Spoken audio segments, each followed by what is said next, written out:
Hello everyone.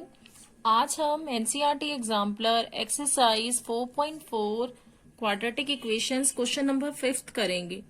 If Zeba were younger by 5 year then what she really is, then the square of her age in years would have been 11 more than 5 times her actual age. What is her age now? Question क्या कहता है आपको, अगर जेबा 5 साल, were younger means 5 साल छोटी होती, किससे 5 साल छोटी होती, then what she really is, जो उसकी अब एक्चुअल एज है, जो प्रेजेंट एज है उसकी, अगर जेबा उससे 5 साल छोटी होती, then the square of her age, तो उसकी एज का square would have been 11 more, 11 ज्यादा हो जाता, उसकी एज का स्केयर 11 ज्यादा हो जाता, किससे 11 ज्यादा हो जाता, then 5 times her actual as, उसकी एक्चुअल एज में अगर हम 5 टाइम्स कर दें तो उससे 11 ज्यादा हो जाता उसकी एज का square. What is her age now, उसकी अब एज क्या है। क्वेश्चन करते हैं, हम प्रेजेंट एज लेट कर लेते हैं। Let Zeba's present age x years, ठीक है। Her age when she was 5 year younger, जब वो 5 साल छोटी होती तो उसकी एज क्या होती, her age when she was younger by 5 years, तो x माइनस 5 हो जाती, ठीक है। लिखे ना, अगर जेबा छोटी होती 5 साल प्रेजेंट एज से, प्रेजेंट एज हमने x ले ली और उसकी एज जब वो 5 साल छोटी होती तो x माइनस 5 हो गई। अब क्वेश्चन क्या कहता है, then the square of her age, तो उसकी एज का स्केयर, जब वो 5 साल छोटी होती उसकी एज का स्केयर, 5 साल छोटी होती तो एज का स्केयर ये हो गया, ये 11 ज्यादा होता, ये जो स्केयर है वुड हैव बीन 11 मोर, ये 11 ज्यादा होता, किससे 11 ज्यादा होता, 5 टाइम्स हर एक्चुअल एज, उसकी एक्चुअल एज का 5 टाइम्स तो ये हो गया। अब ये स्केयर ज्यादा होता 11, किससे 11 ज्यादा होता, 5 times of her actual as, तो 11 किस में ऐड करूंगी मैं, अगर ये 11 ज्यादा है, इन दोनों को इक्वल रखने के लिए मुझे 11 इसमें ऐड करना पड़ेगा, ठीक है। अगर ये वाला जो सॉल्व करके जो भी आएगा आंसर, अगर ये 11 ज्यादा है 5 times of her actual as से, तो मुझे इक्वल रखने के लिए 11 इसमें ऐड करना पड़ेगा। अब इसको आप सॉल्व कर लो। a माइनस बी की होल स्क्वायर का फॉर्मूला लगाओ, क्या होता है, a square plus b square minus 2ab, a यहाँ हमारा x हो गया, x square plus b square, b 25 हो गया 5 का स्क्वायर, minus 2ab, 2 into x into 5, यहाँ है 5x प्लस 11। सॉल्व करो, x square plus 25 minus 10x is equal to 5x plus 11। ये सभी टर्म्स आप लेफ्ट हैंड साइड लेके जाओ, x square minus 10x minus 5x हो गया, इधर प्लस 25 माइनस 11, ठीक है। यहाँ आया x square minus 15x plus 14, 25 में से 11 गए। फैक्टर्स बनाओ, ऐड या सब्ट्रैक्ट करें तो माइनस 15x आ जाए, मल्टीप्लाई करने पर प्लस 14x स्क्वायर मिले, तो फैक्टर्स बने x square minus 14x minus x plus 14 is equal to 0। x common लो, यहां से आया x माइनस 14, यहाँ माइनस 1, x माइनस 14, अब यहाँ भी x माइनस 14 और यहाँ भी x माइनस 14 कॉमन आ गया, ठीक है। यहाँ बचा x, यहाँ -1, 0 के इक्वल रख दो इनको, इधर से हमने x माइनस 14 को 0 के इक्वल रखा, यहाँ x माइनस 1 को, इधर से मिला x इज इक्वल टू 14 और यहाँ मिला x इज इक्वल टू 1। अब अगर मैं x इज इक्वल टू 1 ले लेती हूं आंसर, तो 5 साल पहले क्या एज हो जाएगी, 1 माइनस 5 माइनस 4, 5 साल पहले एज नेगेटिव में आ जाएगी, इसको हम नहीं ले सकते, तो हम 1 को इग्नोर करेंगे, ठीक है। हमारा आंसर क्या है, x इज इक्वल टू 14। 5 साल पहले क्या होगा, 14 माइनस 5, आप वेरीफाई कर सकते हो अपना आंसर, ठीक है। प्रेजेंट एज अगर मैं 14 ईयर्स ले लूं तो 5 साल पहले कितनी हो गई, देखो 14 माइनस 5 9 हो गई। इस इक्वेशन में हम पुट करके देखें, 9 का स्क्वायर 81 आता है, और यहाँ 14 पुट करें तो 14 5 जा 70 प्लस 11, यहाँ भी क्या आया 81। ठीक है, इक्वल आ गया ना, इधर भी 81 और इधर भी 81। तो प्रेजेंट एज क्या हो गई जेबा की, x is equal to 14 years. Clear. Question number 6 है हमारा, at present Asha's age in years is 2 more than the square of her daughter Nisha's age. Asha की जो एज है वो 2 ज्यादा है उसकी डॉटर जो है निशा, अगर उसकी एज का स्क्वायर कर दें उससे 2 ज्यादा है। तो मैं निशा की एज लेट कर लूं, लेट निशाज एज, अगर निशा की एज x ईयर्स लेट कर लूं तो आशा की एज क्या हो जाएगी, उसकी मदर की एज। देन आशाज एज क्या लिखा है, 2 more then the square of her daughters as, उसकी जो डॉटर की एज है उसका स्क्वायर कर दो और उससे 2 साल ज्यादा। ये किसकी एज है, आशा की एज, जो निशा की मदर है। ठीक है, आगे बढ़ते हैं। When Nisha grows to her mother's present age, जब निशा बड़ी होगी, जो उसकी मदर की प्रेजेंट एज है उतनी बड़ी जब हो जाएगी। ठीक है, आशाज एज, जो आशा की एज है वो क्या होगी, वुड बी 1 ईयर लेस, एक कम हो जाएगी देन किससे, 10 times the present age of Nisha. Asha की एज हमें बताई जा रही है, जब निशा बड़ी होगी अपनी मदर की एज जितनी हो जाएगी। ठीक है, मान लो अगर निशा 15 है, उसकी मदर की एज 45 है, तो निशा 45 की कब होगी, 30 सालों बाद। 15 की है अगर ये, और मदर जो है 45 की है, तो निशा अपनी मदर की एज तक कब पहुंचेगी, 30 सालों में पहुंचेगी ना।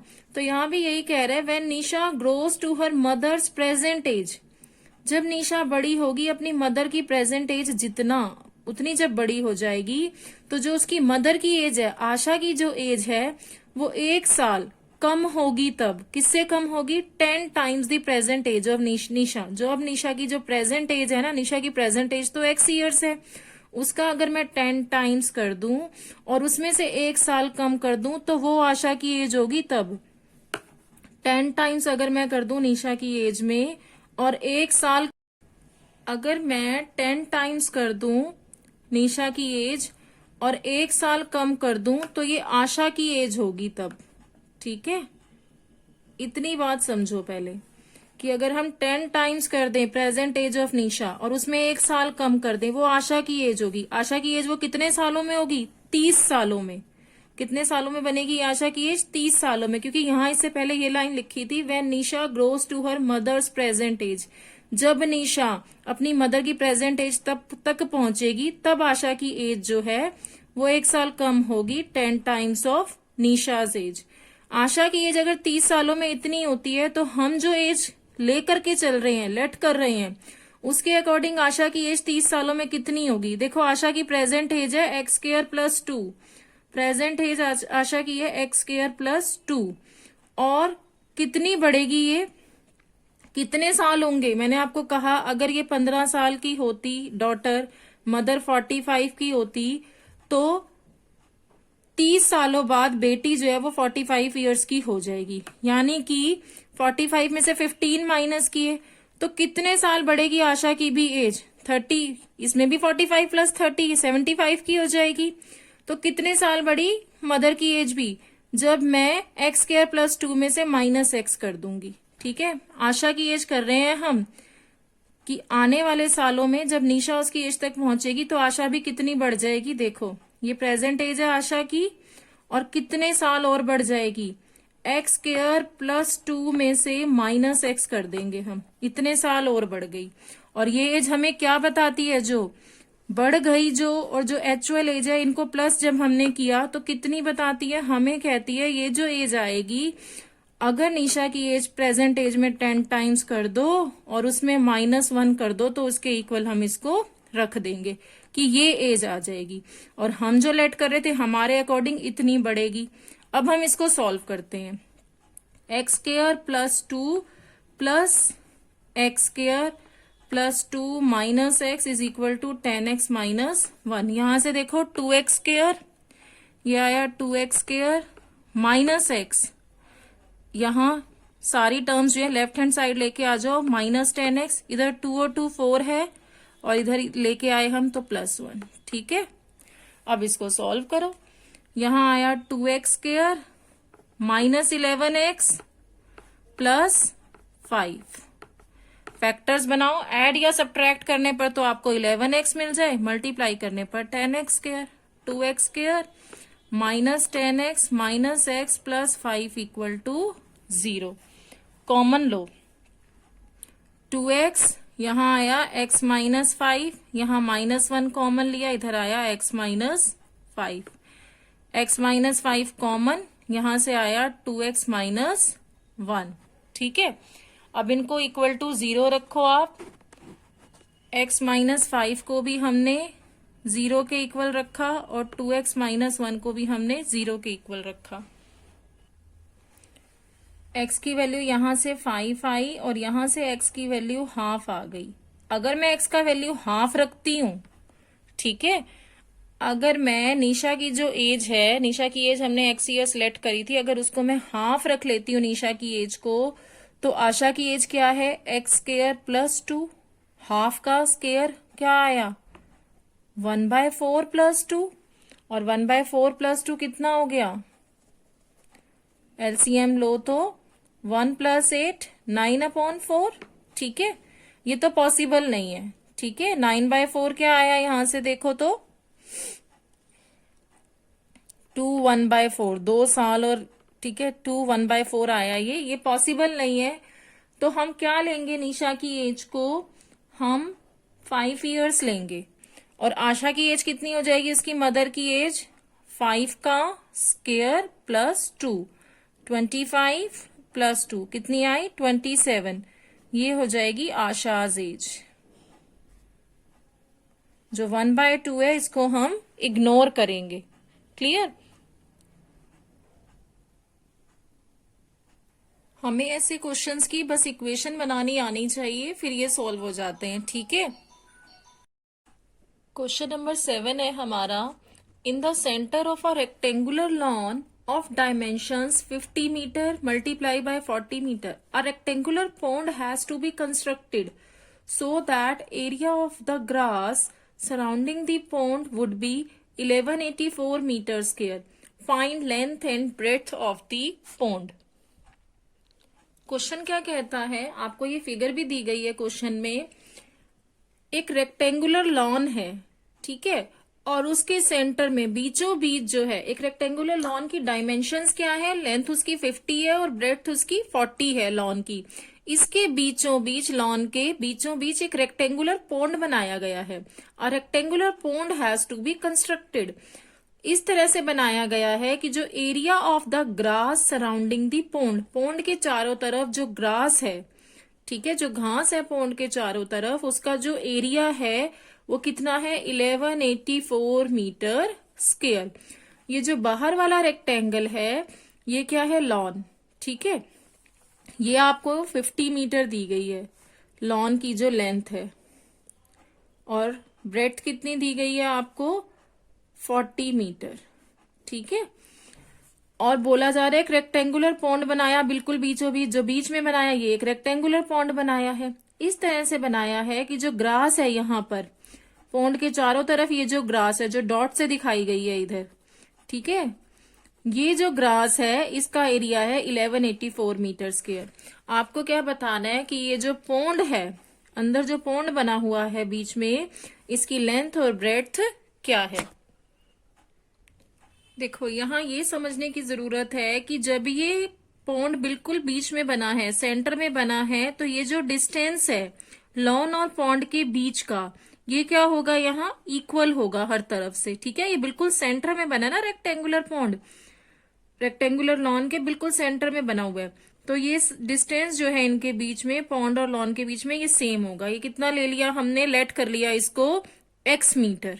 ठीक है, ये x मीटर हमने लेट कर लिया। ये x है तो इधर भी x, ये भी x और ये भी x मीटर हो गया। लेंथ ऑफ रेक्टेंगुलर लॉन कितनी है, L1 हमें दी हुई है 50 मीटर। इसी तरीके से B1 breadth of rectangular lawn कितनी है, 40 मीटर। ठीक है, और जो पॉन्ड की हो जाएगी, length of rectangular pond, L2 ले लो। L1 हमने लॉन की ले ली तो पॉन्ड की L2 ले लो। लेंथ कितनी हो जाएगी, ये लेंथ, अगर ये x है, ये x है, लॉन की अगर 50 थी तो 50 में से देखो इधर भी x माइनस होगा पॉन्ड की लेंथ के लिए और इधर भी x माइनस होगा। ये कितनी आ जाएगी, 50 माइनस, दोनों तरफ x जो है वो माइनस होगा ना, यानी कि 2x माइनस होगा। तो 50 में से माइनस होगा इधर x और इधर x। 50 minus x plus x, कितना माइनस हुआ 50 में से, 2x। ठीक है, ये आ गई L2। इसी तरीके से ब्रेड्थ क्या आएगी पॉन्ड की, ऑफ रेक्टेंगुलर पॉन्ड B2 ले लो। ये हमें 40 गिवन थी, 40 माइनस 2x आ गई। ठीक है, इसको हमने x लिया ही था। Let the distance between the pond and the lawn be x मीटर। अब आपको क्या दिया गया है क्वेश्चन में, area of the grass. Grass का एरिया गिवन है, ये एरिया आएगा कैसे, अगर मैं लॉन के एरिया में से पॉन्ड का एरिया माइनस कर दूं तो ये एरिया आ जाएगा। ठीक है, लॉन का एरिया क्या होगा, area of lawn, area of rectangular lawn. ठीक है, कितना हुआ, 50 इंटू 40 मीटर स्क्वायर, कितना आ गया यहां से, 2000 मीटर स्क्वायर। इसी तरीके से एरिया ऑफ पॉन्ड, पॉन्ड का एरिया क्या होगा, 50 माइनस 2x, विड्थ कितनी थी, ब्रेड्थ कितनी थी, 40 माइनस 2x, मल्टीप्लाई होगा मीटर स्क्वायर। आप इसमें पहले 50 को मल्टीप्लाई करो, 40 माइनस 2x से। ठीक है, फिर माइनस 2x को मल्टीप्लाई करो 40 माइनस 2x से, कितना आया यहाँ, 2000 minus 100x minus 80x minus 4x square, ये आया 2000 minus 180x minus 4x square. और ये कितना गिवन था क्वेश्चन में आपको, ग्रास का एरिया गिवन था ना, वो था 1184। और ग्रास का एरिया आएगा कैसे, अगर मैं लॉन के एरिया में से पॉन्ड का माइनस कर दूं। लॉन का एरिया कितना है, 2000, आप लिखो एरिया ऑफ ग्रास, कैसे आएगा, area of lawn minus area of pond. ठीक है, लॉन में से जब हम पॉन्ड का एरिया माइनस कर देंगे तो एरिया ऑफ ग्रास आ जाता है। एरिया ऑफ ग्रास कितना गिवन है, 1184 मीटर स्क्वायर, ये हमने लिख दिया। लॉन का एरिया है 2000 और पॉन्ड का एरिया ये आया था 2000 minus 180x minus 4x square, minus कर देते हैं 2000 minus 180x minus 4x square. ठीक है, सॉल्व करते हैं इसको, माइनस है 2000, साइन चेंज होंगे, minus 2000 plus 180x minus 4x square, यहाँ है 1184। अब देखो प्लस माइनस कैंसिल हो गया, ये यहाँ बचा 180x माइनस 4x स्क्वायर और इधर है 1184। ये सभी टर्म्स लेफ्ट हैंड साइड लेकर के जाओ, माइनस में है 4x स्क्वायर, प्लस हो गया। ठीक है, 180x प्लस में है, माइनस हो गया, इधर माइनस आ गया 180x और ये प्लस में था 1184 इक्वल टू 0। अब हम यहाँ 4 से देखो डिवाइड हो रहा है, ये 180 तो हो रहा है, 4 से डिवाइड कर देते हैं पूरी इक्वेशन को। यहाँ आया x स्क्वायर, 4 4 जा 16 और 4 5 जा 20, 45 आ गया। इधर आया 4 2 जा 8, 4 9 जा 36, 4 6 जा 24, 296 मिला हमें यहाँ। फैक्टर्स बनाओ, ऐड या सब्ट्रैक्ट करने पर -45x मिल जाए, मल्टीप्लाई करने पर 296। अगर आप नहीं बना पाते हो तो एलसीएम ले लिया करो। देखो 296 का एलसीएम लिया, 2 के टेबल से 2 1 जा 2, 2 4 जा 8, 2 8 जा 16, 2 7 जा 14, 2 4 जा 8, 2 3 जा 6, 2 7 जा 14, ये 2 2 जा 4, 2 जा 8, 37 और 8 देखो 45 मिल रहा है, और 37 और 8 को जब मल्टीप्लाई करेंगे तो 296 मिल जाएगा। यहाँ फैक्टर्स बन जाएंगे x square -37x -8x plus 296 is equal to 0। यहाँ कॉमन लो, x कॉमन लिया, इधर आया कॉमन लो, x कॉमन लिया, x -37, यहाँ आया -8, इधर भी आ गया x -37। ये फैक्टर्स बन गए। x -37 कॉमन इधर से, और इधर से आया x -8 इज इक्वल टू 0। ठीक है, अब हमें एक वैल्यू मिलेगी, दोनों को आप 0 के इक्वल रखोगे तो x इज इक्वल टू 37 मिलेगा और x इज इक्वल टू 8 मिलेगा। देखो यहां सॉल्व कर रही हूं मैं, x का वैल्यू 37 और x का वैल्यू 8। अगर मैं x का वैल्यू 37 लेती हूं, ठीक है, x का वैल्यू 37 लेती हूं, तो जो पॉन्ड का लेंथ है वो क्या है, 50 - 2 इंटू एक्स। पॉन्ड की जो लेंथ है L2 करके हमने ली थी 50 - 2x। x को अगर हम 37 ले लें तो मैं 37 यहां पुट करूं, 50 माइनस ये आया 74, -24 आता है। नेगेटिव नहीं हो सकती लेंथ, ठीक है, नेगेटिव नहीं हो सकती, तो हम 37 को इग्नोर करेंगे। इसी तरीके से जब ब्रेड्थ आएगी वो भी 40 - 2 इंटू 37, 40 - 74 नेगेटिव आएगी। पॉन्ड की जो ब्रेड्थ आएगी B2, तो 37 नहीं लेंगे हम, x इज इक्वल टू 8 हमारा आंसर हो गया। ठीक है, x इज इक्वल टू अगर हम 8 लेते हैं तो पॉन्ड का जो लेंथ है वो क्या आ जाता है, देखो 50 - 2x है L2 सॉरी, पॉन्ड का लेंथ ये आया 50 - 16, और यहां से आया 34, ये आ गया पॉन्ड का लेंथ। इसी तरीके से पॉन्ड का ब्रेड्थ B2 कितना आएगा, 40 - 2x, 40 - 16 कितना आ गया, ये 24। ठीक है, तो हमारा जो आंसर मिला, हमें लेंथ और ब्रेड्थ ऑफ पॉन्ड बतानी थी। लेंथ आ गई 34 और ब्रेड्थ आ गई 24।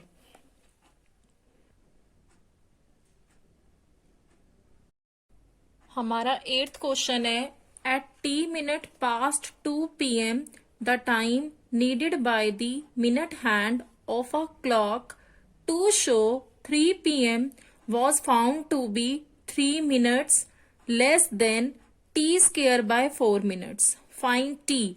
क्वेश्चन क्या कहता है, 2 बजने के बाद 2 PM, ठीक है, दोपहर के 2 बजने के बाद कितने मिनट पास हो गए, t मिनट। मान लो 2:20 है या 2:15 है, 20 मिनट निकल गए। ठीक है, जो टाइम चाहिए अब मिनट हैंड को, एक क्लॉक की जो मिनट हैंड है उसको टाइम जो चाहिए 3 PM शो करने के लिए कि 3 बज गई, समय दिखाना है उसको 3 बजे, तो मिनट हैंड को जो है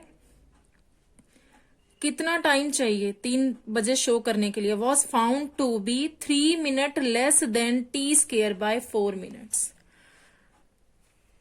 क्वेश्चन को समझेंगे पहले। आप जानते हैं 2 से 3 बजे तक, 2 PM टू 3 PM जो टाइम है 60 मिनट्स होते हैं, इसमें 1 घंटे का समय है ये। ठीक है, आपसे कह दिया, जब मैं आपको कह रही हूँ लेट कर लीजिए, 20 मिनट निकल गए 2 बजने के बाद, और 20 मिनट जब निकल गए तो मिनट हैंड को कितने चाहिए, 40 मिनट और चाहिए ना पूरा करने के लिए 60 मिनट को। अगर यहाँ 12 है, ये मिनट हैंड जो है 20 मिनट पूरे करके आ गई, 4 पे आ गई। ठीक है, इसको 3 बजाने के लिए यहाँ 40 मिनट्स और चलना पड़ेगा, और वही 40 मिनट्स ये क्या बता रहा है कि मिनट हैंड जो है एक क्लॉक की, उसको 3 PM शो करने के लिए कितना चलना पड़ेगा, टी स्क्वायर बाय 4 मिनट से 3 मिनट कम। ठीक है, जैसे मैं कह दूं, यहां मैं आपको बोल रही हूं कि अगर 20 मिनट्स वो चल चुकी है मिनट हैंड, तो 40 मिनट्स और चलना पड़ेगा, और मैं कह दूं कि 43 मिनट से 3 मिनट कम चलना पड़ेगा। क्लियर? तो इसी तरीके से हम इसकी इक्वेशन बनाएंगे। जब t मिनट पास हो गए, इतने मिनट पास हो गए, और कितना चलना है उसे, मिनट हैंड को 3 मिनट कम चलना है। किसमें कम चलना है? t²/4 मिनट में। तब 3 बजती है, यानी कि तब 60 मिनट पूरे होते हैं, तब 60 मिनट्स पूरे होते हैं। ठीक है, तो 1 घंटा बनता है। t मिनट्स वो चल चुकी है और 3 मिनट कम चलना है t²/4 मिनट्स में। एलसीएम ले लो, सॉल्व करो, t की वैल्यू आएगी। यहां जो मैं आपको लेट करके बता रही थी वो मैं आपको एक एग्जांपल लेकर के समझा रही थी 20 और 40 का। ठीक है, क्वेश्चन में ऐसा नहीं दिया है। क्वेश्चन में आपको इक्वेशन की फॉर्म में दिया है, यही हमें बनानी पड़ेगी कि t मिनट्स वो कवर कर चुकी है मिनट हैंड, अब उसको 3 मिनट कम बोल रहा है t²/4 मिनट्स में, और इतना समय लगेगा उसे 60 मिनट्स पूरा करने में। तो मैं एलसीएम लूंगी, यहां आएगा 4t प्लस t², यहां आएगा 12, 60। अब 4t² प्लस 4t है यहाँ पर, t² नहीं, 4t प्लस t² माइनस 12, और इधर आया 400, 4 6 24। अब आप इस 240 को भी इधर ले जाइए, यहाँ है t² plus 4t minus 12 minus 240, ये बना t² प्लस 4t माइनस 2, 4 और 1 5, 252। फैक्टर्स बनाइए, ऐड या सब्ट्रैक्ट करें तो हमें 4t मिल जाए, और मल्टीप्लाई करने पर माइनस 252। फैक्टर्स बनेंगे 18 और 14। ठीक है, 18t माइनस 14t माइनस 252। अगर फैक्टर्स ना बने तो आप 252 का एलसीएम लेकर के बनाइए। 18 और 14 को मल्टीप्लाई करें तो 252 मिलता है। फैक्टर्स बनाओ, यहां से t कॉमन लो, t प्लस 18 आया, यहाँ पे माइनस 14, इधर भी आएगा t प्लस 18। ठीक है, t प्लस 18 यहां मिला हमें, t प्लस 18 यहां कॉमन आया, ये इधर बचा t, इधर माइनस 14। ये जो लीनियर फैक्टर्स बने हैं हमारे, इनको हम 0 के इक्वल रखेंगे। t प्लस 18 को 0 के इक्वल रखो, और t माइनस 14 को भी 0 के इक्वल। यहां से t मिला माइनस 18, और यहां से t क्या मिला, 14 मिला हमें। ठीक है, time can't be negative, time negative तो हो नहीं सकता ना, तो माइनस 18 को हम इग्नोर करेंगे। हमारा जो आंसर आया t is equal to 14 minutes. आप वेरीफाई करना चाहें अपने आंसर को, देखो 14 मिनट ये चल चुकी है मिनट हैंड। ठीक है, और 14 का स्क्वायर कितना होता है, 196/4 माइनस 3। ये किसके इक्वल होना चाहिए, 60 के इक्वल आना चाहिए। सॉल्व करके देखो, 196/4 आया, ये कैंसिल होके 4 के टेबल से, 4 4 जा 16, 4 9 जा 36, 14 प्लस 49 माइनस 3, 14 और 49 को ऐड करो 63, ये आया 63 minus 3, 63 minus 3 is equal to 60। देखो वेरीफाई भी हो गया हमारा आंसर। ठीक है, तो इक्वेशन बनानी जरूरी है। यहाँ हमारी एग्जाम्पलर की 4.4 एक्सरसाइज कंप्लीट हुई। अगर मेरा वीडियो अच्छा लगे तो मेरे चैनल को लाइक एंड सब्सक्राइब करें। Thank you for watching my video.